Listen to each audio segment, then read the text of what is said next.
Welcome to Blue Collar Elk Hunting, brought to you by ElkBros.com, with your host Gilbert Ornelas and elk hunting coach Joe Giglia. You want to hunt elk, and they live to hunt elk. Their goal is to share with you what they have learned grinding it out for over 35 seasons, doing what they love. So come on into camp and set a spell. Welcome to Blue Collar Elk Hunters.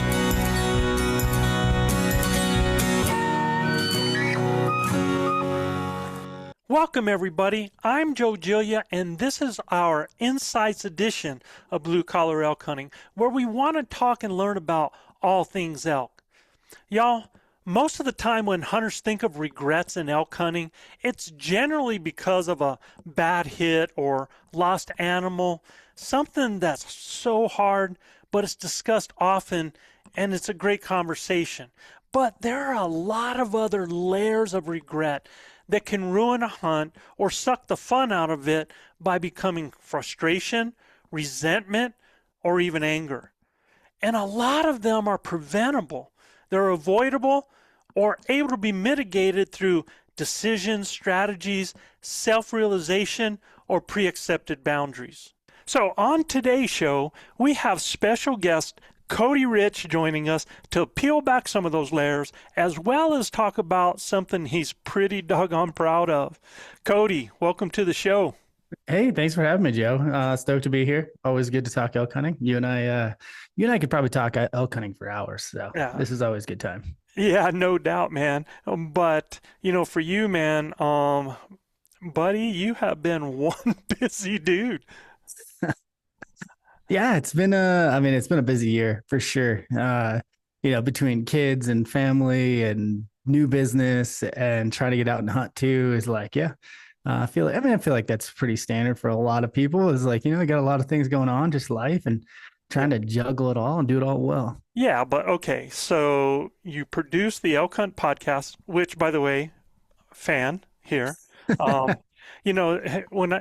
When I first started listening to that, the thing that I like about your show and that I like about you is, and I don't know, you always hear people say a person's a man's man.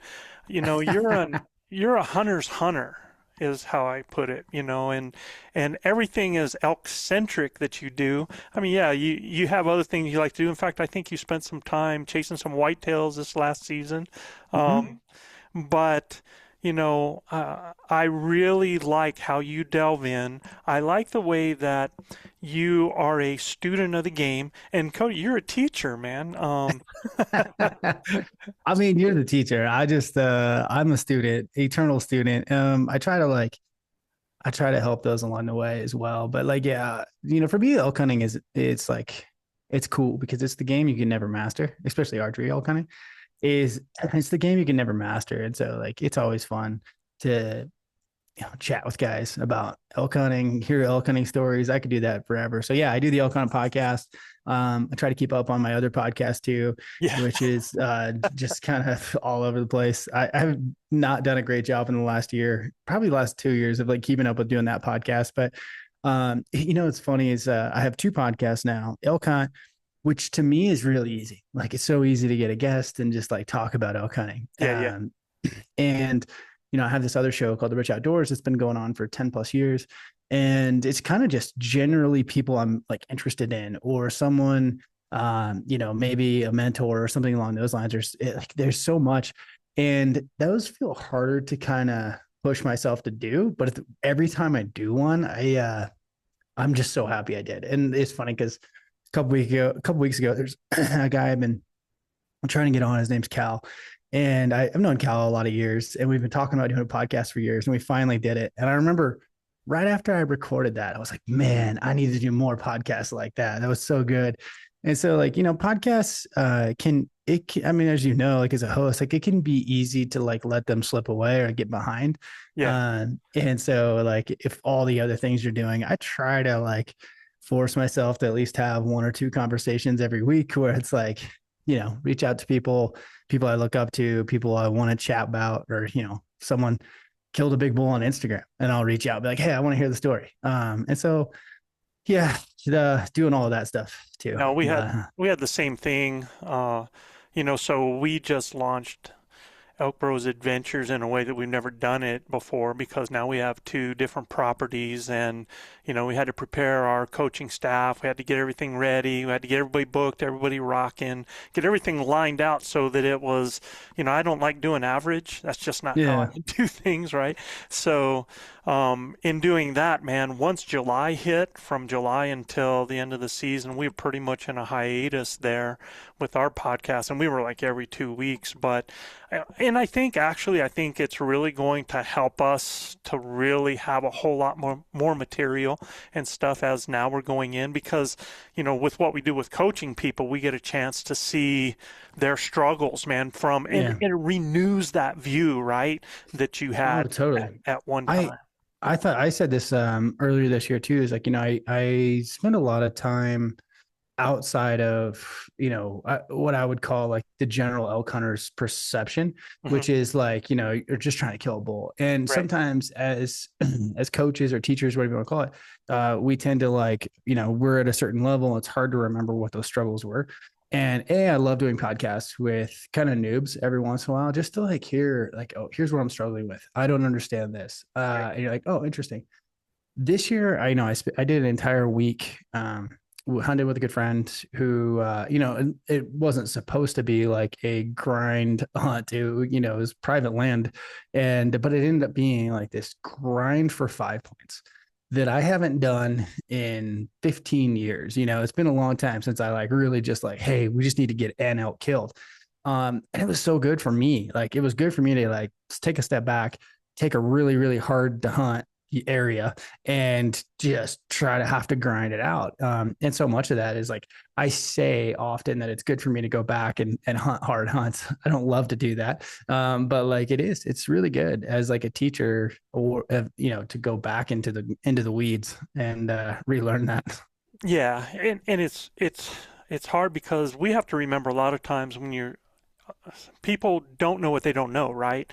And Right. then sometimes you've gone through the journey so long that Right. some of that stuff is like passed by, and you just do it as instinctive and you take it for granted. So yeah, that kind of stuff is really cool. And you know, and that's what I like as well. When I say you're a teacher, well, you have your own elk hunting course. You have the Elk Hunt 201 course, right? Yeah. And talk about busy. So yeah, you got the Elk Hunt podcast, or you got the Cody Rich Outdoors podcast, you got the Elk Hunt 201 course that you do, and now you've launched what I would consider to be the first true watch built and dedicated to hunters and that hard-nosed, grinding backcountry adventure. I mean, that's what this is for. So, Yeah. and dude, wait a second, man. Before you say anything, one thing that I have realized in taking a look at the stuff on this thing, and really taking a look at it, is you don't do things halfway either. No, I mean, if you're gonna do something, you got to kind of go all the way. 100%. If it's worth doing, it's worth doing right. But you did some things with this that a lot of people wouldn't. Okay, so here's the problem, and here's what everybody says is not able to happen, you Mhm. know. And so for everybody out there, you are now the owner CEO of the Bridger Watch Company, correct? Yep. Your baby, and what you have just recently launched, because I imagine Christmas was pretty busy for you, man. You Yeah. just launched the Reckon, right? Yeah. Tell everybody about the Reckon. Yeah, so the Reckon is the first smartwatch built by hunters for hunters. And we looked at I looked at the smartwatch industry. I got into smartwatches for fitness and health tracking that I think everyone kind of does. And I looked at it and said, man, this product could be a lot better if we think about hunters and what hunters really need and what they really want. I think a lot of hunters were using products out there and we kind of just made it work. The mapping on these things was a joke to anyone who actually uses a map. And so the first thing I set out to do is like, okay, how do we put how do we put real maps on this thing? How do we put Onyx on a watch, right? On a Garmin. I try not to like us first Garmin, but like it's the 800-pound gorilla in the room, right? Like it's like that's the best product out there. And nothing against them. They just didn't build it for hunters. Like they're not hunters. Like I totally understand. They're very much an events based system, which is like great for running. I don't know, pick your event, like a Hyrux or Yeah. a run or whatever, Right. training events, sports, and that's just not what hunting was. And it's like, hunting is like this thing where we need all of these aspects. There was really cool features in a smartwatch that I liked, but it was like, how do we make it better? And so when we did that, we said, okay, well, if we're gonna put maps that we can actually use on a watch, which a lot of that stemmed from my habits. Like I just looked at my own habits and said, man, I look at my phone 100 times a day checking on X. Like, how do I leave my phone in my pocket just a little bit more? Like, could a watch do that? And then it's like, instead of looking what everyone else did, I said, okay, how would we build it if we started all the way over? And like, what does this look like if it was right? What does this look like if it was, all the things we wanted? And that has been kind of the North Star from the beginning. Battery life was no compromise, right? Like if we're going to do this, we have to have battery life because I'm not taking another device in the woods that doesn't hold up. So that's And the so, first thing I went to yeah, in your facts, dude, was the yeah. battery life. And it turns out, I mean, there's a lot of ways to do this if you don't care about battery life or like, there's shortcuts. And then there was a lot of people that said, well, you should do it this way and see if the market actually wants it and then go spend millions upon millions of dollars to redo it. And I was like, no, like, trust me, we want it. Like, I am the person, I know the people. And like, it wasn't just off my own needs because I would talk to people. And, when I told people like, hey, what if we had Onyx on a Garmin? Would that, like, what's your interest? And it's like, oh, dude, I want that. And so we knew, like, we all know how much we use our phones. We all know our phones die. We all know our phone's a liability. We've all been there where our phone is about to die or died. And, you got to get back to the truck. Like there's a demand, right? Like, Yeah. And so many tech people told me I need to validate it first and essentially build, I don't want to say, build an MVP, but it was the wrong way. So battery life became this North Star that really pushed me down this rabbit hole of like building everything from the ground up our own way. And that's why we had, and this is kind of getting into some tech weeds, but it's like, we had to build our own operating system. And it's the only way to do it right. And so, building it right has been, the North Star. And it's like, okay, what do you want? Along the way, it's years and focusing on this, you find a bunch of nooks and crannies that we can improve upon on other systems. And it was like, oh man, this could be really cool. What if we did this? What if we did this? And all of those things are only possible if you have your own operating system. And so it was just like every decision has been around doing it right, building the right product. And it kind of gets easier as you go because now when you do have your own operating system, it's like we looked at the ballistics thing and it was like, I didn't think the way other companies did it was right. I was like, that's not exactly what I want. We all walk around with a dope chart saved on our home screen. Like me and every one of my friends is like, well, why do you have that? Well, it's like, I just want a reference sheet real quick to my dope chart. So I don't need a ballistic solver on my watch. What I need is quick access to a dope chart. I don't need it buried somewhere. I need it like one swipe away. Same with the maps. Like a frustration I had with a lot of wearables as, they all have maps as an afterthought and it's nothing against them. That's their customer's priority. Like they don't look at maps. We live and die by maps. Same with the dope. It's like a dope chart should be one swipe away. Do you think the average runner in New York City cares if a dope chart is one swipe away? Nope, probably not. And so just like little things along the way. And that's been the journey. And so like, how do we build the best product for hunters?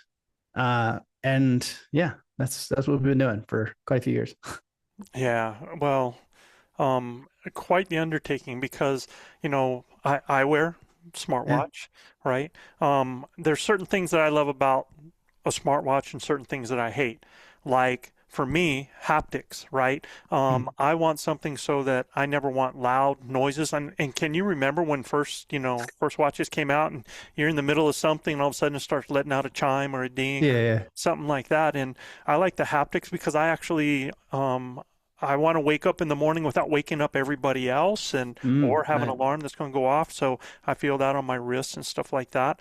So that's something that is important to me. But at the other part of it, the part that I hate, man, is I hate the battery life. I hate the fact that I got to put it on something at night and charge it. So now I got to wake up in the middle of the night just to put it on. So I'll have Yeah. the alarm in the morning and not miss, right? Yeah. When you're an elk hunter, there's a time you want to be in the woods. When you're a guide, there's a time you have to be in the woods. You Right. got to be ready before everybody else is ready. And if you have something that goes wrong for you, then you're screwed. And when I looked at, that was the first thing that I looked at was what would be the battery life on your deal? Because okay, when we're going to get into all this regrets thing here in in a little bit, but man, when I'm late and I'm not on time, that is like I feel like I've already blown my day's hunt, right? Right. Because I want to be in the woods at a certain time, and that bothers me. And I looked on here, and in your mountain mode, and so what do you mean by mountain mode, dude? That means that maps are running, everything's going, right? Yeah. Yeah. What it does is there's multiple modes. I think there's 8 different modes right now. And when you talk about mountain mode, like you can customize a lot of this, but we don't need to be checking our heart rate every so and so. If you want that, you can Right, keep right. it. You basically can kind of move things around. Everything is a give and take with battery. So it's like, do we want all these health metrics? If you do, it's going to cost you. It's going to cost you battery percentage. Again, if you're running GPS constantly, my thing with hunt mode or mountain mode would be that if you are running hardcore GPS, if you're the kind of guy that likes to run tracks, you can do so for 10 days straight. And it has to run for 10 days. So we have 89, I think it's actually going to be better, but I'll say 89 hours of GPS tracking. And now you're going to have to turn a lot of your health stuff off on that. But in smartwatch mode, we have 38-day battery life. And then in battery save mode, which would like kind of reduce all of those things, would be 75 plus days.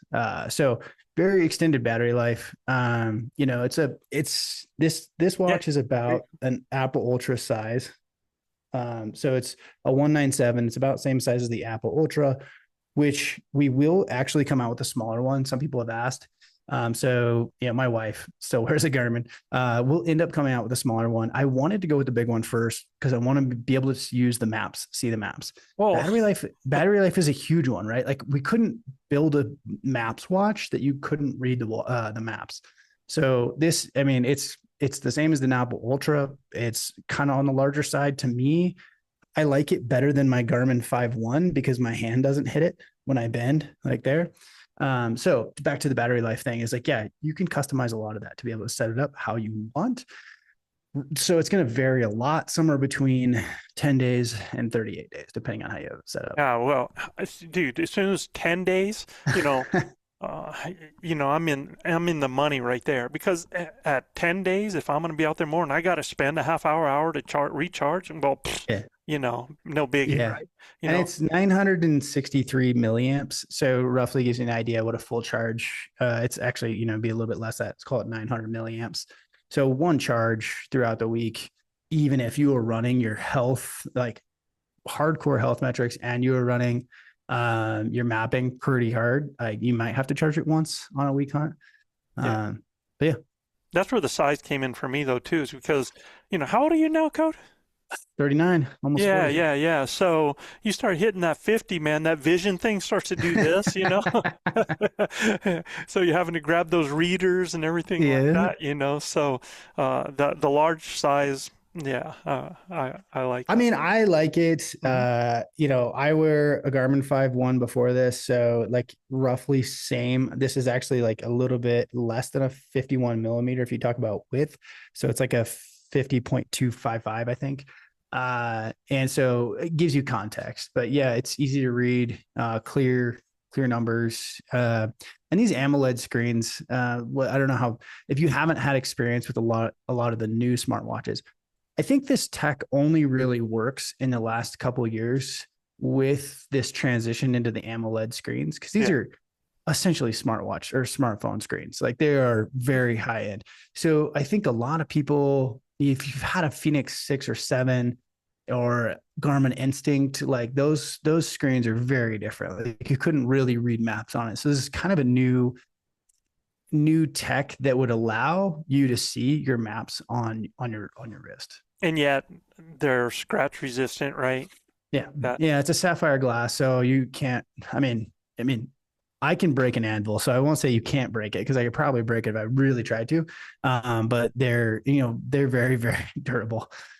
Yeah, and that's the thing is that this wasn't a watch company that said, let's add this part of it so hunters like it. Yeah. This was a hunter that wanted to create what's going to work for me from this is my problem, this is my problem, Yeah. this is my problem, right?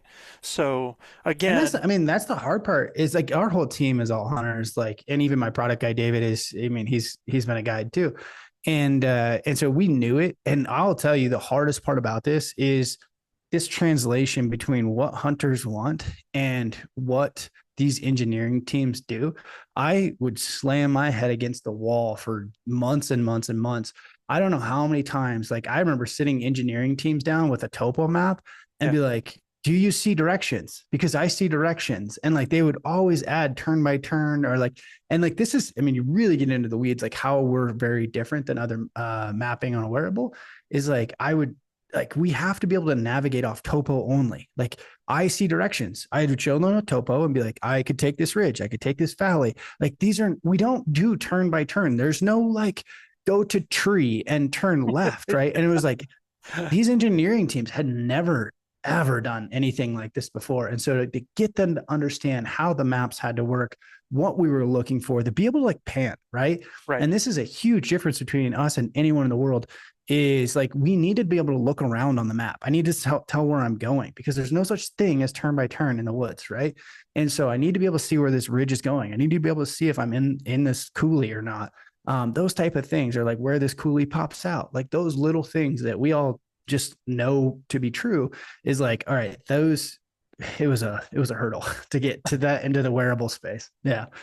yeah. I have the same problem when trying to deal with developers for certain things on a website that Yeah. just don't get it right. Totally. You know, they don't understand how to translate that, which is cool. It actually makes us again into better teachers and actually helps us for our development. You know, one of the features that I want that's not in there yet is I kind of similar to go to waypoint. I could say I set my glassing knob and I hit the glassing knob and my watch knows exactly how fast I walk. It knows the time to target or whatever. Right. And so then it could tell me if I'm on time or off time. So, you know, how many times you set a waypoint, you're like, I want to get this glassing knob before daylight. You're like, I got to leave such and such time. Well, you're like, almost there. It's almost daylight or not there. And it's almost daylight. And you're like, oh, I got to hurry up. To me, it'd be a nice to have feature would be if it could tell me like, hey, we're on time, we're off time. I say, okay, waypoint, I want to be there at 6:42.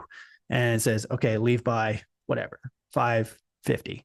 And then it tells me if I'm on time or off time. So like there's really cool things you can do with a wearable that you can't really do with your phone. The other really cool thing would be built is redshift. So, you know, you're talking about heading back to the truck, how many times you got to pull out your phone. I don't run a headlamp very often. So if I do, I'm like looking at my phone and it, you know, blinds you a little bit. So one of the things we really had to have was the ability to redshift. So at dark, you only uses red light. It's not going to affect your night vision. So I can just look down at my map and say, okay, hey, we're just keep going down this coulee till we hit the truck. And I can keep checking my watch without affecting my night vision. Yeah, very cool, man. So congratulations on that code, man. Thanks. And really, this what you have done with this is actually going to feed into our conversation today because, you know, what we do at ElkBros and when we're teaching and when we're coaching is we're always trying to help people avoid failure points, right? And I think one of those failure points, a huge one, and maybe not so much as success, but even the outcome, how you feel about that, or about the journey, or about the hunt itself, is our regrets. And there are certain regrets that every hunter is going to feel, especially, I mean, if you're an archery bow hunter, man, you're going to come across that time that you're not even going to be able to. Crap happens on a hunt. You can be the best prepared, be the best behind your bow, do everything, and a bad shot can happen, and you can lose an animal. And if you're a bow hunter, you're going to go through that. I mean, it's just going to happen, right? Yeah. So that's one of those regrets, and one of the reasons that we work so hard at what we do about shot placement, or about being as good as we can behind our weapon, all of that, and what we're utilizing as far as our tool. But what I wanted to talk with you about today, and to have you help out with and join in on that, is that like I said in the intro, there's a lot of layers of regret that can ruin a hunt or suck the fun out of it, that becomes frustrating, or can cause resentment or even anger, man.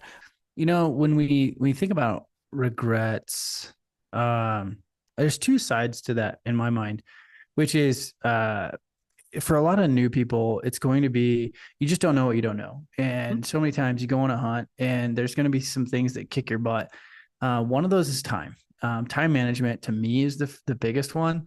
Is like, oh man, I got 10 days, I got a week, whatever it may be. And all of a sudden it slips away and you regret, when you say regret, that's what I think. It was like, how many times I regret not pushing a little bit more, or wasting time. Time efficiency is the big one. And I think it takes 10 years. It takes 10 years to kill an elk, because so many of these things you just have to figure out over time. And I think if you went to and said, okay, I'm going to create the perfect elk hunter, and instead of it taking 10 years, it's going to take 3, what would that look like? Well, you'd have to learn a lot of lessons really quickly. And you'd have to learn two things: control the controllables, which is what you're talking about when you talk about shooting and fitness, and having confidence, right? If you don't have confidence, just if you've never been in the situation, take this to be true. If you don't have confidence, you will not be successful, right? Like, you may have 100%. one-offs, but if you're not like a very confident archer, you're going to have mistakes. You're going to have bobbles along the way. And maybe you have success, maybe you don't, but like, I promise you, it's going to bite you. And I think every great archer is like, had a season where they weren't confident in a piece of gear or a system, something in the system, and it bit them, and it's like, that's, when you look at the success rates as so low, like really controlling the controllables is so important.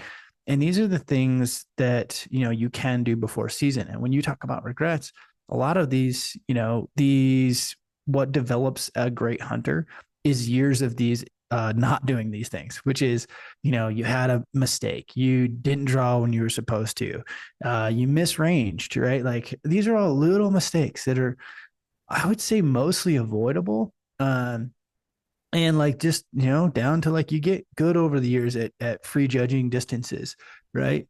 Being able to shoot 30 versus 35, like those things, you have to screw that up a bunch, right? But you can control that. You can spend a lot more time at the range not using a rangefinder, understanding your equipment. And it doesn't have to be like 32 versus 35.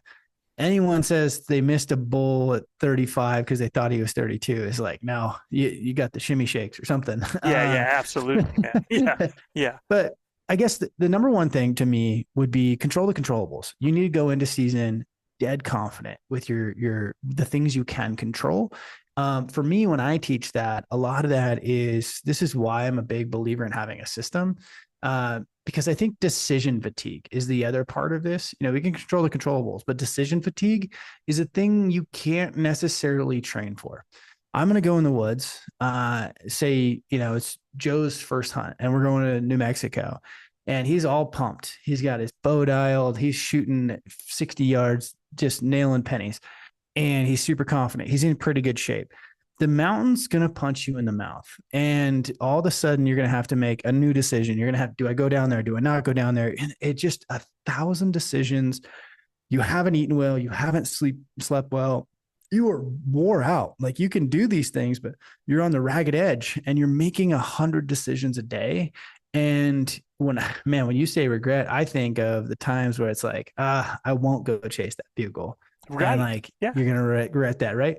Yeah. And that wasn't because you were lazy. It was because you have decision fatigue from all these other circumstances that you are not used to. And I think, I don't know, you and I could go in the woods and we know how to manage it. You know, anyone who has 10 plus years in the elk woods can kind of manage their exertion, they manage their food. They know they know what's going to happen. And I think sometimes just the awe of elk hunting can weigh on a guy. It's a roller coaster of emotions daily, 100%. and that can weigh on you. And so there's all these micro things. And the question becomes like, how do you control those? How do you, if you've never been there, how do I control these, Cody? And again, control the controllables, deal with the things you can, right? And then, so, this is where being a confident shooter is more than just the shooting thing. It's like just other thing I don't have to worry about. Having a system for how to find elk is another decision I am kind of taking off my plate in a stressful time. And I'm a huge believer of that. Is like, once you have a good system and you're like, you know what to do, like even if, say when we talk about getting close to elk, I'm a pretty firm believer of like you can have too many tools in the tool chest, which is like you have like, here's the 3 or 4 things that we do when I get close. I'm taking a little bit of decision fatigue off of my own plate because it's like, all right, what am I going to do? Should I do this? Should I do the ElkBros method? Should I do Elk and Nut method? Should I do Cody's method? Should I go Dan's method? And like, you just like overthink it. And like, you're just like, I don't know what to do in this situation. Should I wait? Should I go? Like, man, it's 1,000 decisions a day. And I think some people aren't used to that. And like, you can start to make bad decisions. That's where you're starting to regret. And then you're going to say, next year, I'm going to do this, this, and this. And you improve and you improve. I think the goal is like, how do we improve faster? How do we not have so many regrets? And some regrets are good. They're a training mechanism. They're going to, concrete some things. I don't know if what's your thought? Yeah, no, totally.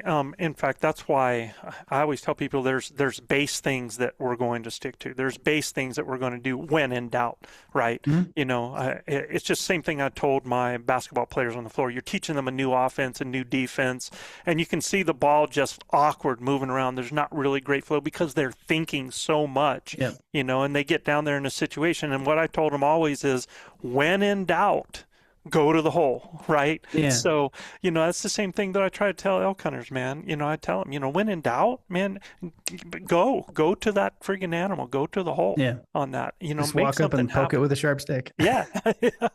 Make something happen, man, and you're going to learn in that, you're going to learn something from that. But you're exactly right. I think, a lot of those things, and that's why we do what we do, to try to teach people about those possibilities and to avoid some of these things. But you're right, there's some things that you just don't know until you experience it. And that's why we've actually had to take, because we do a course and then we do a lot of training with people from all over the United States, where we're doing it through video and trainings like that. But then what we do when they get to camp, we do in a day and a half boots on the ground, because now you're taking their perceptions, because, all of us, when I say the word boat, you have the image in your mind what that boat looks like, right? And I might be talking about a little dinghy with a little Evinrude on it, long boat, and you're thinking sailboat, with this and that. All of us have a different, that is built from our perceptions, perspectives of our life experiences. So until you're able to go from where you're at and experience what this is, then it's hard to really truly tie it together. So that's why we try to actually utilize boots on the ground time, so that we get those aha moments. Oh, I get it now, right? Mm-hmm. And so the two things that I talk about in there is effectiveness and efficiency, right? Yep. And those are the things that, like I have guys that on our coach rifle hunt that come from the range, and these guys, they're great shots at 100 yards, 200 yards, but that's on a sled sitting down and doing that. So, and now they've come out to a hunt and they brought some shooting sticks, and we get an animal that comes up there and from them getting from, oh, there's the animal, to getting ready with their weapon, getting it up on the shooting stick, acquiring that target, their efficiency is horrible, right? So it makes them less effective, and you have animals that walk out of your life. So again, those are some of the things that are, like you said, control the controllables. Those are things that they can do if they are given hints or have experience where they've been inefficient, so they can practice being more efficient, right? Oh, 100%. Yeah, Yeah. that game time thing. So there's some other types of regrets that that I kind of wanted to talk with you about, because these are things that I see out there all the time. Is that day one pass regret versus that day one kill regret. Yeah. What's the old saying? My dad used to tell me this, and I Yeah, never don't listened to pass it. on day Don't pass one, on which the yeah, which you cheat kill on on day. day 5, right? Yeah. I think, yeah, I think it happens a lot. I think everyone tends to think, you're all hopeful. And I think this is just a part of it. You're all hopeful on day one, and like the world is full of possibilities, and you have not yet been punched in the mouth. And so like I think it's unrealistic to say like, you shouldn't pass on day one, because I've always thought it was like an experience that's like, this is the week of hunting, right? But you're 100% like, this is going to happen to a lot of people. You're going to go in with all this enthusiasm, and this is going to be the most epic hunt of your life, and there's going to be elk everywhere, and on day one, a bull's going to step out, and you're going to have validation that was true. This is going to be the most epic hunt of your life, and you're going to pass on that situation. And day 2 is going to humble you, maybe day 3, whatever it is. And you get humbled. I don't know. What's the answer to that though? It's like, it's true. I don't know if there's an answer. Well, I think for me, it's got to be, and that's why I talk about some of these can be mitigated by making your decisions ahead of time. Like, what is the experience, or what is your goal, right? If your goal is to ensure that you come home with an animal, I mean, if that's it, if you're going to have a regret that you have to eat tag soup and something steps out on day one, you had better take that animal, right? I mean, you talk a lot about 201, 301, right? Yeah. And so you've got guys that, if they're a 301 hunter, and basically that guy that is really looking for that animal, right? They're wanting that particular mature animal. They're going to let things go by them, right? That a lot of people are like, what are you doing? And I've seen it. I've seen it tons of times where, you get to camp, you're setting up, and in fact, this happened to a buddy of mine, that all of a sudden bulls are just screaming, man, as they're putting up camp, and they grab the bows and they go over there and they get into the elk, and they have a nice satellite walk by. Everything's going nuts, and they're like, no, man, it's lit. I'm going to have more opportunities. I'm going to pass on this. And then they come to the realization the next day that, well, that cow, and they don't know this. Again, they don't know what they don't know. That cow was in for, 20 hours, and then everything shut up after that. Yeah. I mean, that's, to me, even at the 301 level, is very true, which is, you just don't know what tomorrow is going to bring. And how many times have I had a big herd bull just hotter than all get out, right? And the next day he's leaving the herd, and you're like, what happened? And so, capitalize when you can. And it's a balancing act of like striking when you have the cards in your favor, so to speak, and waiting for that right moment. And this is what takes years of gut intuition, of like understanding, watching these moments and saying like, I got to strike now, or, do I wait till tomorrow? Because we've all been there where you wait till tomorrow and everything is very different. It's a different world. You like that the elk are in, everything's gone or everything's quiet. And so it can all die tomorrow. It can all change tomorrow, good and bad. And that's the beauty of elk hunting. And I think you just have to understand that's a two-way street, which is, if you think you have some chance, go, because tomorrow is not guaranteed. This bull being here is not guaranteed. 100%. But on the same hand, like, just because it's dead and the elk aren't talking, one of my least favorite statements is like, oh, the elk aren't talking this year. It's like, that is just not, it's just not accurate. And like, it can all change and so fast. And so to me, it's like, I think those are one of those things. I don't know, kind of on the lines of regret, or people tend to find excuses. People They are want to justify it, right? right, right. And they're trying to like, oh, I wasn't successful this year because, right. And it's like, they're writing the story before the season's over. We're on day 2. It's like, oh, just elk aren't talking this year, and it's like, whatever. It's like, fine. What do we have to do? What if that is true? Then what are we doing to mitigate that? And how are we finding a solution? Like, new plan, those type of things. And I think that takes some years of experience, but you can shave that off just by like trying to not fall into that trap. Like, Yeah, take everything with it for what it is. yeah, I think they're actually setting themselves up for failure. They're already developing an excuse for Right. why I wasn't successful like that. And a lot of people hunt. They're hunting more bugles than they are hunting elk, right? I don't hear Mm. bugle, there's no elk, and that's a whole other type of thing on there. But I've always told people, look, you've been preparing for how many days, right? You've been preparing for that to go on an elk hunt, and you have 5 days to get it done, right? You shouldn't go to an elk hunt and say, I have 5 days to hunt.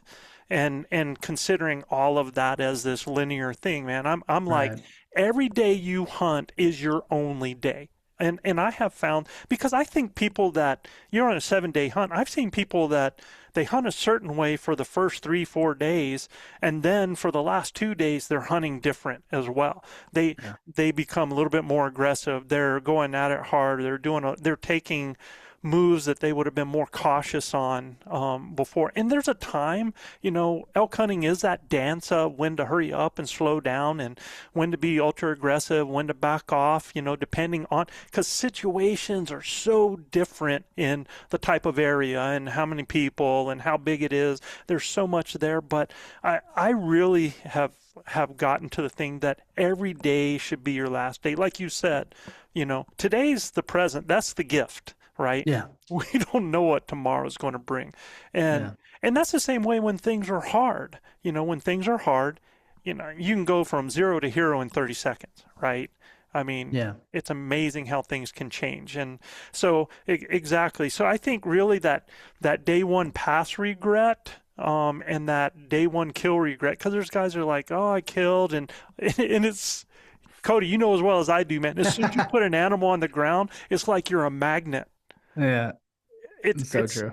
it's like So true. all of a sudden animals are all around you, and I really think part of that is because I think we change how we're reacting. I think there's no pressure. We've already got an animal down.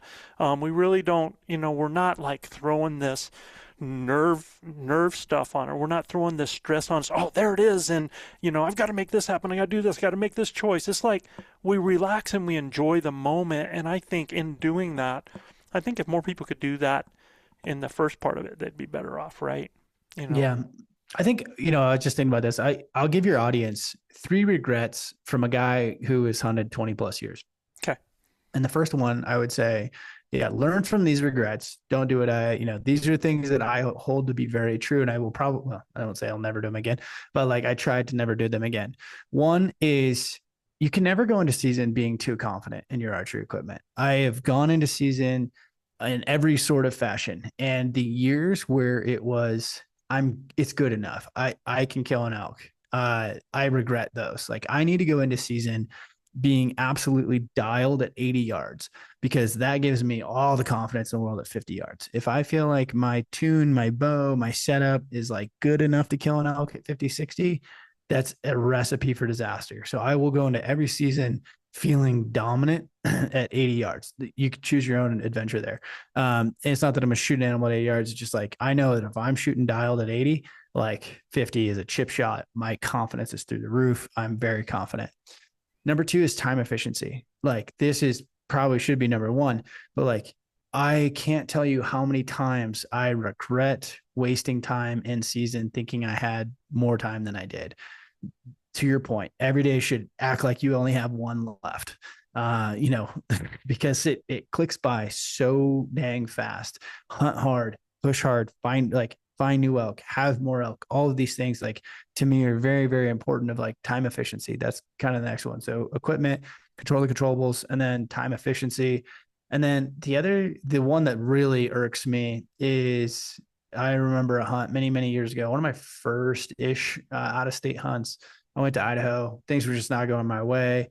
And I was like, you know what? I think I'd broke out my back window on the truck and burned up my boots. Everything was soaked, like had to buy new rain gear, all these things. And I ended up going home early. And man, I would never let that happen again. So it's like, if everything is going sideways, like, do not give up, like, push hard. I always say my internal statement is like, I wished for this for 11 months. Right. And in 2 weeks, I'll be wishing for it for another 11 months. Like, even if it's the worst elk hunting in the world, push hard, find elk. And that has gotten me into a lot of elk. It's killed me a number of elk. So, never give up, never go home early. Those are kind of my big three of like regrets that I will probably never make again. And ones that I hold to be true. And I think if you can pull those three, you're on the right track. I think you shaved a couple of years off.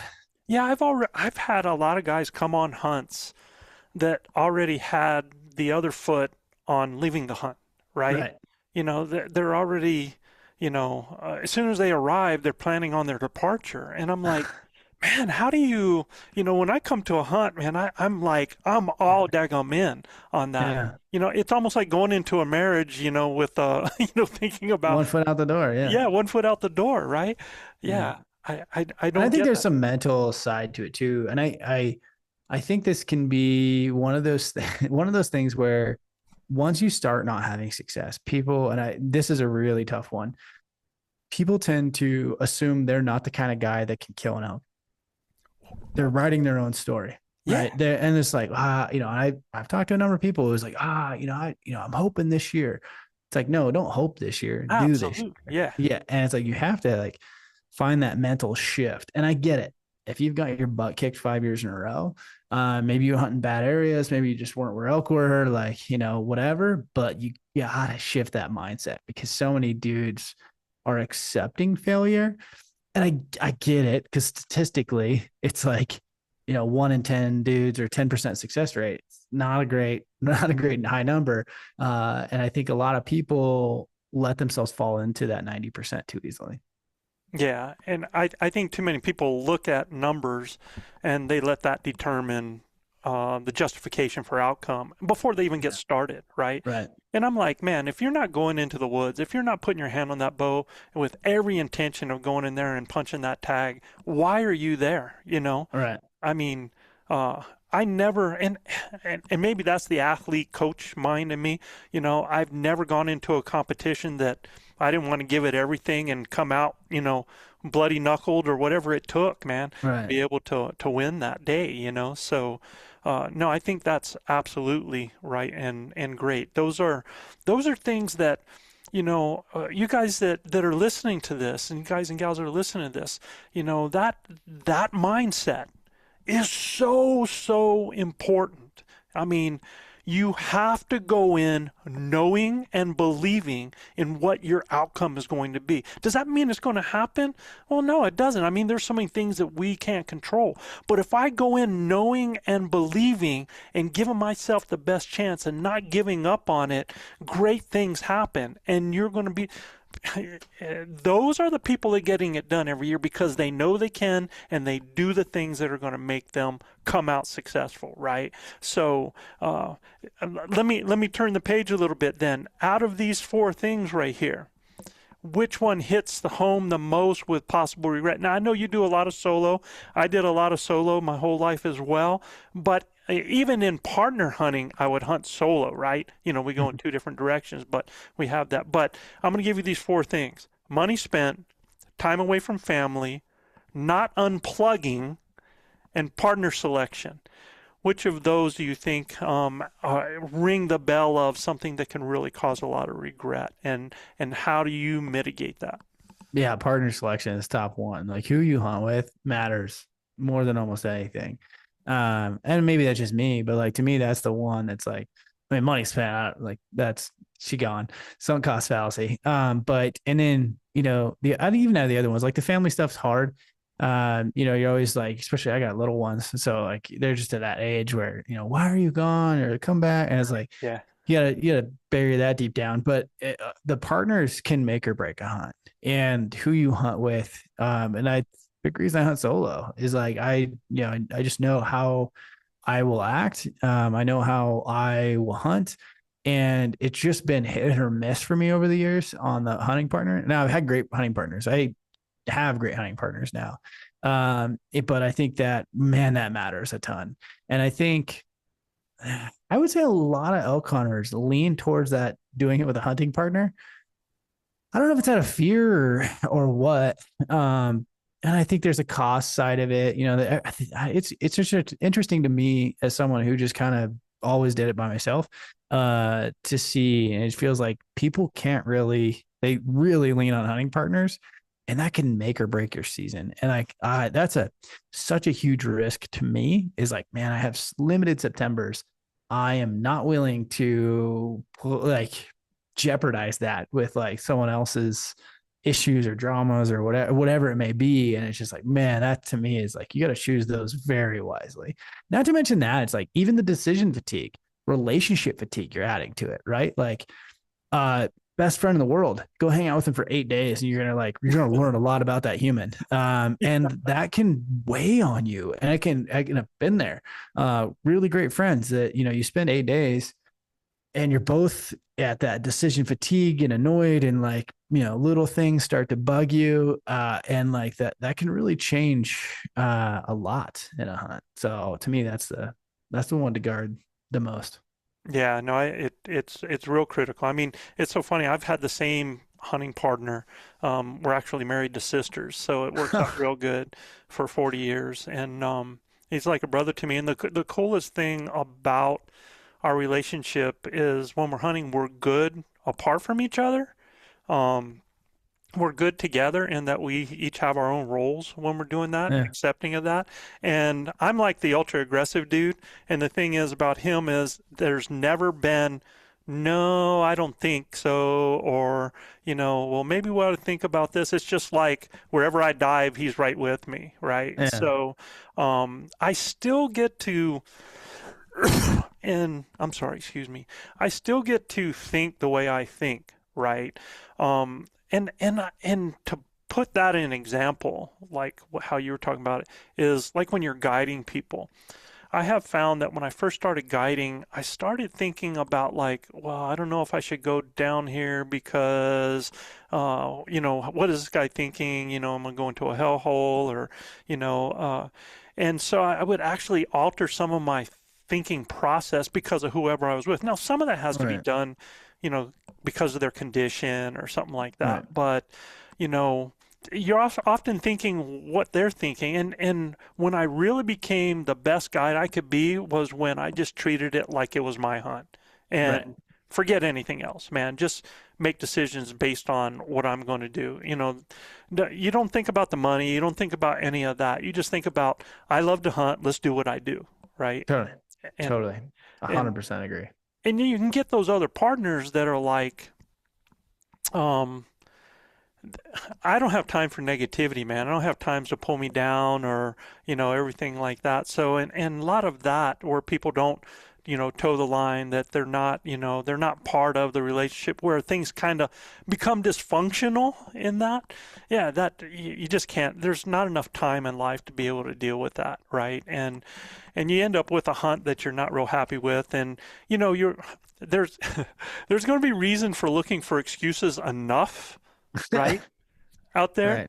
when things get hard and when it gets to be a grind and it's hot, or I have all of them. It was too windy, it was a full moon, it was too dark, it was it was too cold, it was raining, it wasn't raining enough. I mean, we can have all of these, and then when you add in, well, yeah, man, this guy was up late and he was doing Yeah. this, and so no, you're right, that whole partner thing, I think it's really, really critical.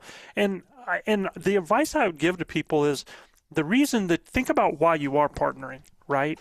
Are you partnering because you guys help each other and make each other better? Are you partnering because it's out of fear? that you want to make sure that there's somebody else there to either help you pack, or if something happens, well, if that's the case, find the best person you can that doesn't even hunt, that's going to be there, Yeah. that you just like to spend time with at camp, right? Well, another thing I've seen a lot too is where, you have this situation where both partners want to be in the shot, right? Or like, hey, I want to have a chance. Like, it's Right. really tough for me to say, like, Joe and I had never killed an elk before. And we go, and I'm like, well, let's just sit side by side. That way, if he comes in here, well, that's not the right answer, right? Like, the right answer is you go back, I stay forward, or vice versa. And like, that's always a tough. I've talked to a lot of people who are like, yeah, I know this guy, he was great, but like he just, he wanted a chance at every setup, right? And like it just wasn't the best setup. And it was like, well, I might as well just be hunting solo. And so, having those hard conversations, I think a lot of people will regret, like, this is take example from a business and a business partnership. If you want to have a successful partnership, you have to go into it and understand what the roles are, what the expectations are. And like these are hard conversations. You could control the controllables. You could have this before season. Like, hey, what do we do when we set up? What's the cadence? Are you go first? I go first. Are we hunting solo each day? Like, here, hey, this seems blatantly obvious, but I'm packing the tent and you're packing the jet belt. Like stupid, simple things, right? Yeah. Because like those are the things that I've seen eat relationships where it's like, dude, this guy, he didn't want to go get water. Like, hey, just so we're clear, we both go get water, or I go what, those simple things, they start to eat, right? And like those are just typical relationship things there. It's like, this guy didn't even pack it. I had to pack the tent and the poles or whatever it is, and now you're on a different like edge for that relationship, and all of a sudden, Joe doesn't go get water when I went in water, and you're like, kind of just irks you a little bit, right? And these are those things that are like, you got to know your partner, and you may be a great drinking buddy, but if he doesn't, doesn't want to carry his weight around camp, that can eat at you. And then all of a sudden, Joe says, hey, let's go in this hole. And I'm like, screw that guy. He doesn't even pack the water. Right. And all of a sudden it's like these things just kind of get out of control. And I would advise people like, hey, have the meeting, have the hard conversations beforehand. If this is a new hunting partner or even an old one, but it's like, hey, as simple as like, who's the shooter? Who's the caller? And how does that cadence work? Right? Like if you hear a bugle, do you get to go after it? Or like all these things that can be decided. Those are what we talk about when we say controlling the controllables, because these are all things that are going to pop up. These are all decision fatigue points, right? Like these are all like, we have to decide these things. These are adding to the 2,000 decisions we have to make in a day in the Elkwoods. And if you can kind of sort that out beforehand, it's going to do you a lot of favors. And yet that partner that you guys are on the same wave and have been doing it for years, and you don't even have to have conversations, is like gold, right? Oh yeah. And I think the other, when you were talking about like the at camp type deal, there's also the one, and I see this in I see so many partnerships out there where only one person can call. Right. Yeah, right. So it's like, yeah, I want to go with so and so because they can call in an elk for me, right? Right. But what are you doing for them, right? Right. Yeah. Yeah. So it's that same thing, you're only as strong as your weakest link. And what I tell guys in a partnership, don't be that weak link, contribute, right? Yeah. Contribute in the best way you can. Like my hunting partner, my brother-in-law, Chav, I'm 6 foot, 200, he's, 5'5", 140, and he doesn't have the same physical strength I do. We already understand there's certain things that I'm going to do that he's not going to do, right? But when it comes to everything else, man, we're on the same wavelength, right? And that's priceless when you can do that. And when you have somebody, it's also like when you have really been working your game, you've been working your shooting, you've been getting yourself in shape, and the other person hasn't, Right. and you guys are getting in situations where you're working hard and getting them an opportunity that they're not able to take advantage of because they haven't been doing what they should have been doing. So again, you're right. Those expectations that has to be communicated. You guys have to talk about those things.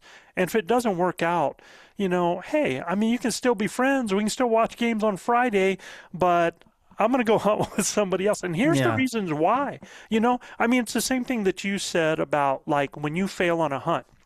When you do something wrong, you're like, oh, okay, I need to change that, right? And so either you change it or you continue to do the same thing every year over and over, which is the definition of insanity. Well, Right. you can do the same thing with the partner. He's like, really, these are the reasons I want to go hunt with somebody else. Either they can fix it, right?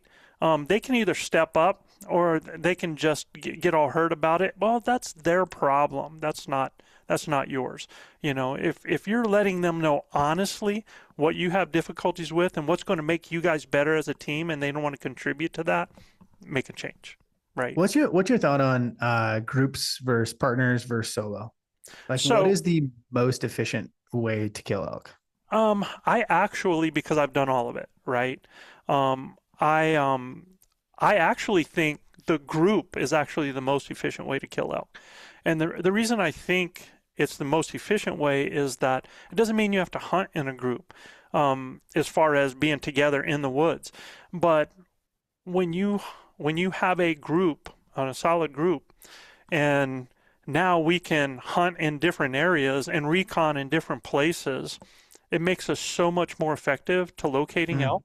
And I think that effectiveness and efficiency, right, and that in locating the animals and finding where they're at is so huge. Not only that is, if you're hunting partners and the way we do it, somebody gets an elk down, we're getting that elk out, right? Right. So that takes time away from the hunt when you're doing that. But, when you're in a group and people do that, man, you've got an animal out in no time and everybody's back hunting again. It's very, very efficient.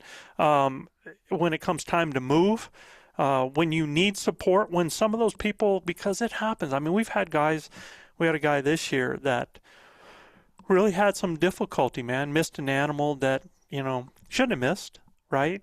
Didn't follow his process, really beat up on himself with it, and I think some people like that. I think when you're solo, you handle it a little bit differently.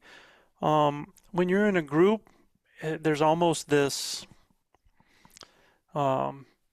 this feeling that, of embarrassment or I was gonna say shame. of shame and failure when you come back Yeah. and, I missed. Well, I think that's a good thing to deal with, man, and learn to deal with it in the right way. And when you have, veteran people there, other people that know, and they can actually help you get through that and understand it a little better and help you become a better hunter and hunt a little differently for the right reasons. Sometimes I think a lot of times sometimes we just friggin' miss, right? Oh yeah. It just Yeah. happens. And then some of it is, things that we put on ourselves. I deal with this all the time with people that they want to get an elk so bad that, instead of just enjoying the hunt and being the hunter and enjoying that part of it, they put all these stresses put these monkeys on their back that actually make it more difficult for them to be successful. Oh, 100%. Yeah. You get it? Now for you, so I've gotten to where I like the group, right? And I love the camaraderie. That part of it is just kicker for me. I mean, if you're with the right guys, very selective about who's in camp, right? But It's interesting because statistically the group thing makes sense to me. It's like think about it as a team. Like if you had statistically 2 guys are covering new ground, 2 guys are covering old ground, you have this partner dynamic, you can pull elk out faster, right? Yep. Like in theory, that's all great. There's always a human dynamic, right? There's always an inefficiency cost to 4 people. So for me, I always looked at it as like, okay, say Joe and I go, that reduces my stocks by 50%, but it increases my pack out by 50%. I'll take that cost every day. For me, it's like, I don't know if that's the right answer or not, but it's like, to me, it's always been like, well, why would I reduce my at-bats by 50% just to increase my pack out time? So that's always been the kind of the cost. The team thing makes actual more sense because you're covering more ground. you're searching new area. And I Yep. think maybe in some, depends on what you do. I think if you hunt in partners, I see no reason why you shouldn't be hunting solo until you find Elk.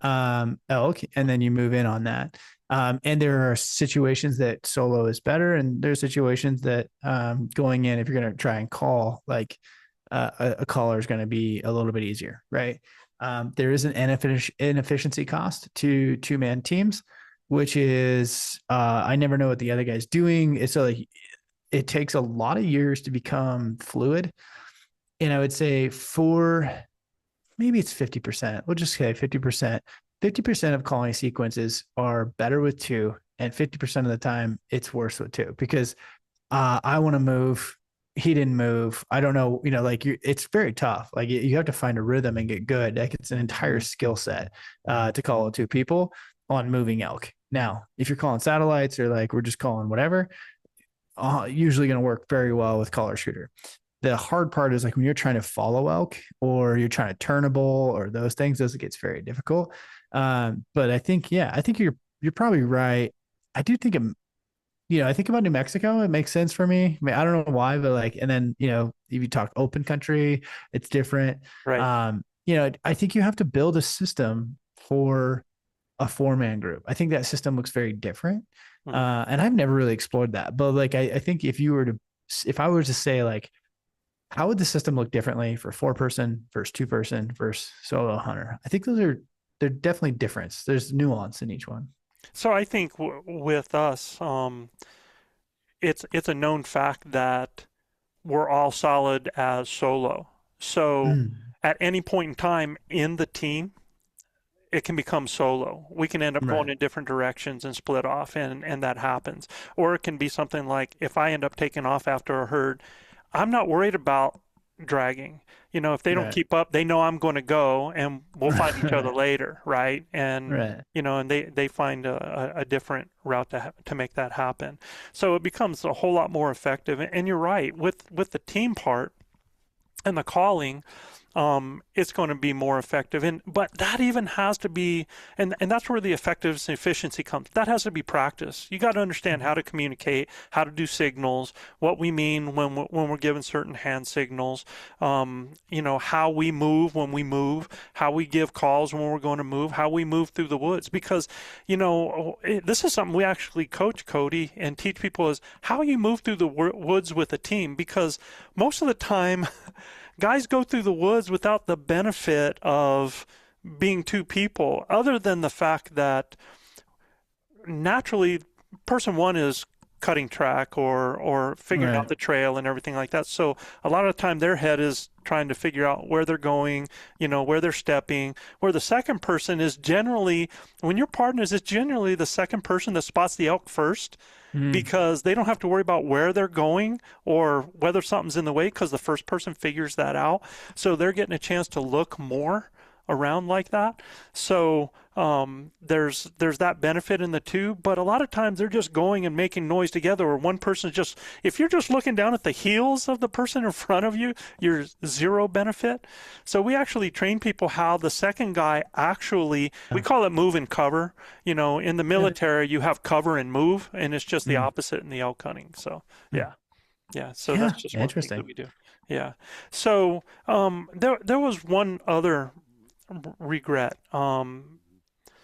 that I see out there, and it happens more and more today because we do have the technology and people do, everybody's learned about e-scouting, e-scouting, e-scouting.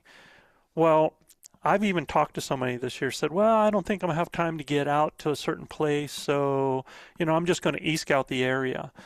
And I've seen an e-scouting regret, man, because you have guys that check out an area, especially if they're coming from, Midwest, East, everything like that, and they've e-scouted an area, and you get this 10,000 foot view where it looks like this is very easy to do, Yeah. and and then you get there, and it's like sticker shock, right? Yeah. Yeah. Yeah. I think that is very true.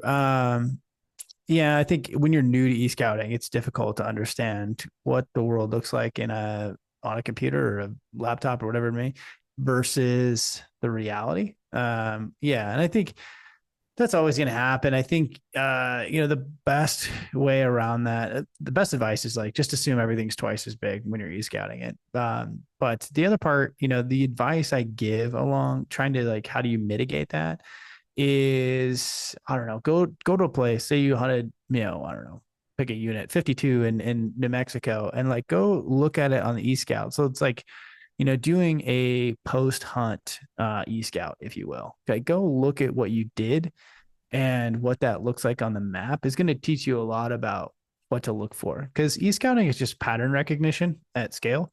And a lot of people fail to actually put the two patterns together, which is like reality and digital. And it's a bit of a learning curve, to be honest. And that's where the regret comes from. So like, how do you mitigate those things? I think a post hunt e-scout is a really good, like even if you say a hunt you did 10 years ago in Colorado and like go e-scout it again, you learn a lot about what you're looking for. And the goal is pattern recognition. And there's a disconnect between reality and the pattern you're seeing. And so you just have to like bring those two together and spend more time doing it. That's kind of my thing.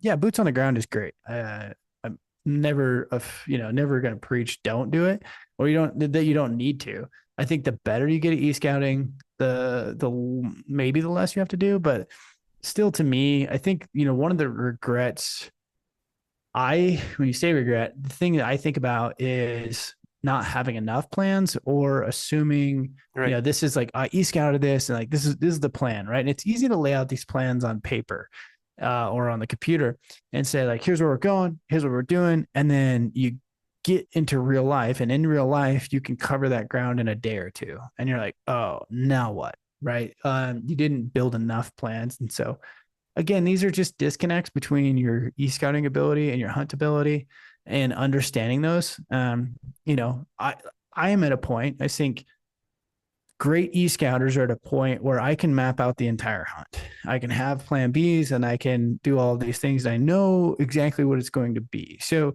to say it's not possible is like, it's not the right answer. To me, it's just a disconnect between reality and e-scouting. And I think you can improve both of those things. And it starts with, connecting the two dots, which is, here's a hunt I did before. I understand what this looks like. I know what it actually felt like. Here's this, even if it wasn't a place you hunted, maybe it's like, hey, here's some really big mountains I've seen before. Like I remember driving through Paradise Valley in Montana and thinking those were the biggest mountains I've ever seen in my life. We'll go e-scout them. And you're like, all of a sudden, now it's a data point for your brain to say this is what that looks like in real life versus that. You didn't even have to hike those mountains. You're like, man, I remember those being huge mountains. Well, on the map, it doesn't look that big.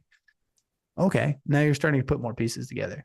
So I don't know, that's how I think about it. I think, yeah, and for me, I think if you take the best of both worlds, like a person can just go do boots on the ground and, all of a sudden you discover that area that you were going in, well, there was a road that could have just taken me right there, right? Or, you had no idea that there was just over this ridge was another drainage and it broke off. So I think just by having, I always find all the road systems. I know what's going to happen as far as the makeup of the area before I go there. But it's, and a lot of people look too far up instead of finding those micro areas, right? When you get in there. So I think, if you just learn to combine that knowledge set to have that advantage, just like, man, if I would have had a plane that flew over here before and saw that, I'd have been so much better off. Well, we can do that, right? We can find basically, just about every road system that's in an area and know where it's at and know, how we can get into certain locations or whether it's accessible or it's not. And we can know where, the main water areas are. We can know where the drainages are. So there's a lot of things that you can do there, but and people are like, well, I just can't get out there to scout it. Well, you can still take that e-scout benefit, but understand when you get there, there's going to be things that you're going to have to. And I think, like the other, it's easy to only do the hiking thing. Like you build this plan, you get there and you go to the trailhead and you hike in. And I think you're kind of missing, you're not understanding everything, which is, do the e-scouting, save a day that you just spend driving around. I remember a couple of years ago, we had one of the 16 tags down in the Gila. I didn't have time to go scout. It's 26-hour drive for me. Right. So I didn't scout it, but I definitely saved a day where I was like, okay, here's my thoughts, here's my e-scouting plans, but I want to like confirm a few things. And it was like, I just bounce around most of the roads. There's not a whole lot of roads, but it's like, Matt, bounce around. Okay. Here's what I am seeing. Here's what I'm not seeing. And just like even camps will tell you a lot. Like I kind of get a feel for where the main roads are, where, main traffic's going to be. And then I can look at my map before I ever hiked in and would say, okay, do all these things still hold true based on what I've seen? And what, yes. Okay. Let's hike in now, but not until I've kind of proven a few things. And I think the flip side of that is like, it's easy to e-scout, build this plan and be like, man, if I hike into this basin, it's going to be great. And then you get there and you didn't look around or kind of just try to figure out where a lot of the hunting pressure is. And so you hike in, and of course, you didn't know this road actually comes closer, and like there's a lot of ATV traffic that comes from this side, and like you pretty much just hike 6 miles into a different road. Yeah. It happens all the time. 100%. So it just lets you, and I do the same thing, man. I mean, you go in and you connect the dots, right? Yep. That's all you're doing is you're taking all those cloud visions and perspectives and you're giving it some reality and connecting the dots. So excellent advice right there. And I'm gonna go back to the beginning because I had mentioned something, and I'm gonna end with this one here. That I think one thing that I've told people, if you want to be more successful when you're elk hunting, is to hunt fearlessly, right? I think a lot of people, when they go out, it's like, well, I don't know if I want to go in there because I don't know if it's going to get dark. I don't know if time, how far am I going to be from the vehicle, and blah, blah, blah, right? And this goes back to something like exactly, like the Bridger watch, right? Because I even say that, phones are great, but like you said, we've actually had this happen. I actually had guys that ended up, because they hunt fearlessly, ended up on the side of a steep incline mountain, in a rainstorm, and their phones went dead on them, right? It was a sucky night, dude, because, when their phone went dead, their communication sat system also went out, and they actually did have a charger, no cord. So Classic. Yeah, classic. Glad they carried around that battery. Yeah. And I mean, this was a life-threatening situation. We find them around midnight, 1 in the morning, and they had put themselves in a horribly dangerous situation, with shale on the side of a steep hill, trying to get across to get to where they thought the truck was or to locate a trail. I mean, it was absolutely scary. So that's where, I still want people to hunt fearlessly, right? And I think that's where, like, the Reckon, which is the name of your watch, the Reckon, right? Mm-hmm. That's where something like that is dependable, something that you can have there. And really, honestly, man, you've got to as well. We as hunters and as woodsmen have to really pay attention, always looking behind where we're going, taking a look at the lay of the land, taking a look at, different type of landmarks. It gets dark on you, changes things a lot. It starts raining and pouring and lightning. That absolutely changes things. But you have to have a plan for that, right? And, you've got to be able to plan, again, control the controllables, right? I'm going to learn to say that. And when you're doing that, it allows you to be able to go and to do things in a hunt, not worrying about getting caught after dark, or not worrying about going out in the dark, or worrying about that, I'm going over another ridge, and actually when you're able to hunt, the more you're able to hunt fearlessly, the more opportunities at bats you're going to have, right? And I've seen a lot of people that they lose like the best hour before because they're like, well, I got to be at the truck by the time it gets dark, right? Right. Those Or they just start heading back a little bit before dark. Yeah. No, 100% agree. Hunt fearless is a great statement, and I think it means a lot of different things. And we're super fortunate, and like I grew up with woodsmanship. My dad asked me, which way to the truck if every time I went in the woods Yep. since I was 2 years old. And like I think those are all great skills. Like it doesn't avoid the tech to me. Again, I'm not trying to replace anything. I think you should still have, solid woodsmanship Woodsmanship. and being able to navigate the woods. Um, it's the PJ country that gets me personally, but the mountains is easy. To me, the mountains is easy. And you can get turned around a little bit. I do think that digital mapping has become amazing and it's given me the capability to push way harder with a lot more confidence, and I think that's the thing about maps is like, I mean, I grew up paper maps and GPS. Like, I don't even know if I could do it anymore, but like, I sure as heck wouldn't push the limits like I do, like I wouldn't hunt all night. Like I cover nothing to cover 5, 6 miles at night, you know? I don't know if that it would exist. Maybe it existed, but I think it's a lot more efficient. Like to me, it's like it's all about efficiency. So, rely on your phones, like the whole redundancies, right? Like what is the 2 is 1 and 1 is none. And if you want to push hard and hunt fearless, like having a backup map, whatever it is, some kind of system that you trust, I think is good. And it doesn't even have to be our product. Like, I built what works for me.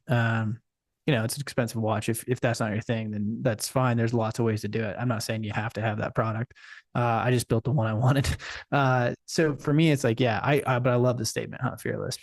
And, I've been in hairy situations. I've had late nights, been in all of those, had headlights dive, forgotten headlamps, like all of those things. So like Yep. for us, having a redundancy to that, like having a flashlight on the watch was a must have. Again, these are all like probably nice to have. Do I need them? No, I could probably get by without them. Can I hunt way harder and push myself farther? Do I have confidence going into the woods? Absolutely. Here's a device that's going to last 30 days and it's strapped to my arm. I tend to lose things. So it's good that this one's strapped to my arm. I've lost my phone. So all those things are great. I'm not saying you have to have them. But if I can build something, and to me, it was like, I'm building this for my everyday life. Like I wear a watch every day anyway. I'm tracking my health. I'm tracking my runs. Like it should just do all the things I want on hunting situations in that part of my life too. Yeah, and when you consider all the things that you would have bought separate to do that as well, right? Right. And the redundancy, do you have other things? Like when you were talking about when we were younger, it was the maps and the compass, right? And the thing was, yeah, I could get back to where I wanted to be, but a lot of times I'd have to go twice as far because yeah. I knew I'd had to go to this road that's up here to be able to go across, catch this fence line, and that Yeah. way I'd find my way back. So, yeah, it's Totally. a whole lot more efficient right now. So, Cody, this Totally. has been a great conversation, man. Before we take out of here, if people are interested in the Reckon or they're interested in finding out more about you and your Yeah. podcast, how do they do that? Yeah, you can check out my podcast, Elk Hunt Podcast. I guess if you're coming from this one, I do an elk hunting podcast. It's called Elk Hunt. It's everywhere podcasts are heard. And then, yeah, if you guys want more information, check out bridgerwatch.com. Reckon is our first model. It's roughly a Garmin Phoenix to Garmin Tactics competitor. So it has Redshift, it has ballistic solution, it has mapping. Just for clarification, it's not OnX mapping yet. We built our own standalone mapping, but we built it so you could integrate with any mapping system realistically. So you can import your waypoints, your markups, all of your data things. And then we have kind of our own topo. We are working with OnX currently to kind of revolutionize what wearable mapping looks like. So that's in the works. The Reckon will be out, probably start shipping mid-February. So if you guys want to jump in on the pre-sale, we're doing a pre-sale right now. And you can get in on that, get in on the first batch. So yeah, that's the details. Awesome, bud. It's always a pleasure to see you. Likewise. We'd like to have you on again, and I'd like to get you on with the group. Have you come in and do some group Oh group yeah. hunting, man. I think you'd love the dudes, man. So Yeah. Yeah. I love what you're doing. I love the concept and kind of the new direction with actually doing some coaching in the field. I think that's really cool. And I think it's definitely needed. There's definitely a demand for it. I think there's a lot of people very interested in that. Thank you very much, man. And to you guys out there, Happy New Year. Yeah. Check out the Wreck and Watch, and whatever you do, man, keep believing and achieving, keep dreaming of the screaming, but most of all, keep grinding. We'll see you next time. Thanks, Joe. Where others fear is home to me. No boundaries for my soul.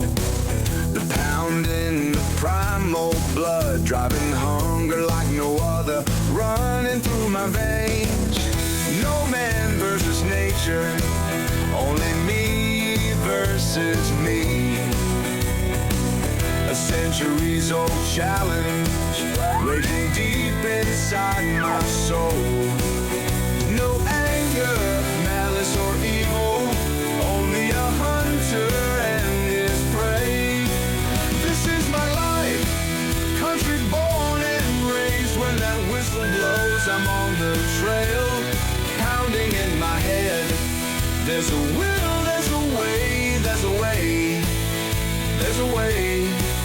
This is my life, I know it's my day, my life. Don't think you know me, my life, no odds will own me, my destiny, my way. Like a ghost unseen, tasting every scent, knowing with every breeze. The trail before me, the fire burning inside me. This is what we live for, honor, passion and pain. This is my life, grinder born and raised. When that whistle blows, I'm on the trail, pounding in my head. There's a will, there's a way, there's a way, there's a way. This is my life, I know it's my day, my life. Don't think you know me, my life, no odds will own me, my destiny, my way.